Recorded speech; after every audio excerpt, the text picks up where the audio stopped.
السلام علیکم۔ زندگی میں کبھی کبھی ایسے موڑ آتے ہیں جب دل بہت پریشان، بے چین اور ایک عجیب سے تناؤ میں گھرا ہوتا ہے، تو ایسے میں سکون کہاں ڈھونڈا جائے؟ آج ہم قرآن پاک کی کچھ ایسی ہی خوبصورت آیات کے سفر پر نکلیں گے جو ان مشکل وقتوں میں ہمارے دلوں کو سہارا دیتی ہیں اور ایک نئی روشنی دکھاتی ہیں۔ یہ سوال جو اس سلائیڈ پر بھی ہے، شاید ہم سب نے کبھی نہ کبھی خود سے پوچھا ہے۔ جب دنیا کی کوئی بھی چیز دل کو سکون نہ دے پائے تو وہ حقیقی اطمینان، وہ اصلی سکون آخر ہے کہاں؟ آئیے اس کا جواب قرآن کی حکمت بھری آیات میں مل کر ڈھونڈتے ہیں۔ تو ہمارا سفر یہاں سے شروع ہوتا ہے، اس حقیقت کو سمجھنے سے کہ آزمائشیں اور مشکلیں یہ تو زندگی کا حصہ ہیں۔ اور شاید یہ سن کر عجیب لگے، لیکن قرآن ہمیں یہی سکھاتا ہے کہ اس حقیقت کو مان لینے میں ہی اصل طاقت چھپی ہوئی ہے۔ چلیں دیکھتے ہیں کیسے۔ ذرا اس آیت کی خوبصورتی پر غور کیجیے۔ یہ کتنی بڑی تسلی کی بات ہے۔ جب لگتا ہے کہ بس اب ہمت جواب دی جائے گی کہ یہ بوجھ ہماری برداشت سے باہر ہے، تو اللہ تعالیٰ ہمیں یاد دلا رہے ہیں کہ ایسا ہرگز نہیں ہے۔ وہ ہمیں یقین دلا رہے ہیں کہ اگر یہ آزمائش کسی کو ملی ہے تو اس سے نپٹنے کی طاقت بھی اسی کے اندر رکھ دی گئی ہے۔ یہ ایک سوچ ہی انسان کو کتنی ہمت دے دیتی ہے۔ اور پھر یہ آیت یہ ہمیں سکھاتی ہے کہ زندگی کی اس کہانی میں ہم اکیلے نہیں ہیں۔ جو کچھ بھی ہو رہا ہے وہ ایک بہت بڑے ایک الہی منصوبے کا حصہ ہے۔ جب ہم اس بات پر دل سے یقین کر لیتے ہیں تو ایسا کیوں ہوا اور آگے کیا ہوگا جیسے سوالوں کی بے چینی خود بخود کم ہونے لگتی ہے۔ دل میں ایک ٹھہراؤ سا آ جاتا ہے کہ جو ہو رہا ہے وہ میرے رب کی طرف سے ہے اور وہی سب سے بہترین محافظ ہے۔ اچھا، تو ہم نے یہ تو سمجھ لیا کہ مشکلیں زندگی کا حصہ ہیں، لیکن سوال یہ ہے کہ ان سے گزریں کیسے؟ خوش قسمتی سے قرآن ہمیں صرف مسئلہ نہیں بتاتا بلکہ اس کا حل بھی دیتا ہے۔ تو اب ہم بات کریں گے ان طاقتور روحانی اوزاروں کی جو ہمیں دیے گئے ہیں، خاص طور پر صبر اور دعا کی۔ تو یہ ہیں وہ 3 ستون جو قرآن نے ہمیں دیے ہیں۔ پہلا، صبر، یعنی مشکل حالات میں ثابت قدم رہنا۔ دوسرا، صلات، یعنی نماز اور دعا کے ذریعے اللہ سے سیدھا رابطہ کرنا۔ اور تیسرا ہے ذکر، یعنی ہر حال میں اللہ کو یاد رکھنا۔ یہ تینوں چیزیں مل کر ایک ایسا مضبوط سہارا بنتی ہیں جو انسان کو گرنے نہیں دیتا۔ یہاں دیکھیں، اللہ تعالیٰ ہمیں صرف تسلی نہیں دے رہے بلکہ ایک پورا ایکشن پلان دے رہے ہیں۔ وہ کہہ رہے ہیں مدد مانگو، لیکن کیسے؟ صبر کے ذریعے اور نماز کے ذریعے۔ یہ بہت ہی اہم نقطہ ہے۔ مطلب یہ کہ صبر صرف چپ چاپ برداشت کرنے کا نام نہیں ہے، بلکہ یہ ایک ایکٹیو پروسیس ہے، ایک فعال عمل ہے جسے جب دعا کی طاقت کے ساتھ جوڑا جاتا ہے تو اللہ کی مدد حاصل ہوتی ہے۔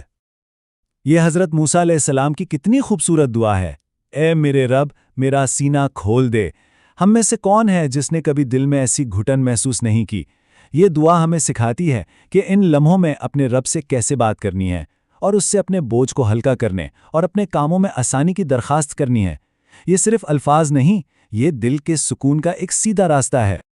اور یہ حضرت یونس علیہ السلام کی وہ دعا ہے جو انہوں نے مچھلی کے پیٹ کے اندھیروں میں کی تھی۔ ذرا سوچیں، اس دعا میں کتنی طاقت ہوگی۔ اس کی ساری خوبصورتی اس کے اقرار میں ہے۔ پہلے اللہ کی عظمت کا اعتراف اور پھر اپنی کمزوری کا، اپنی غلطی کا عاجزی سے اقرار۔ کہتے ہیں کہ جب انسان اس طرح اپنے رب کے سامنے جھک جاتا ہے تو کوئی بھی غم اور کوئی بھی پریشانی باقی نہیں رہتی۔ اب ہم اپنے سفر کے سب سے زیادہ امید بھرے حصے کی طرف آ رہے ہیں۔ وہ کون سی چیز ہے جو گہری سے گہری مایوسی میں بھی امید کا دیا جلائے رکھتی ہے؟ وہ ہے اللہ کی رحمت پر یقین۔ یہ ایک ایسا یقین ہے جو انسان کا ہر چیز کو دیکھنے کا زاویہ ہی بدل دیتا ہے۔ یہ آیت تو سیدھا روح میں اتر جاتی ہے۔ غور کریں، اللہ نے ایک ہی بات کو 2 بار دہرایا ہے تاکید کے لیے۔ اور سب سے اہم بات، اللہ یہ نہیں کہہ رہے ہیں کہ مشکل کے بعد آسانی ہے، بلکہ فرما رہے ہیں کہ مشکل کے ساتھ آسانی ہے۔ اس کا مطلب یہ ہوا کہ حل اور آسانی خود اس مشکل کے اندر ہی کہیں موجود ہے۔ جیسے ہر تالے کے ساتھ اس کی چابی ہوتی ہے، بس ہمیں اسے ڈھونڈنا ہوتا ہے۔ یہ کتنا پیار بھرا حکم ہے، جیسے کوئی کہہ رہا ہو، سنو، کچھ بھی ہو جائے بس ہمت مت ہارنا۔ یہ آیت ہمیں یاد دلاتی ہے کہ حالات کتنے ہی بگڑ کیوں نہ جائیں، اللہ کی رحمت کا دروازہ ہمیشہ ہمیشہ کھلا رہتا ہے۔ مایوسی اسلام میں کوئی آپشن ہے ہی نہیں۔ یہاں اللہ کا ایک بہت ہی خوبصورت نام استعمال ہوا ہے، اللطیف۔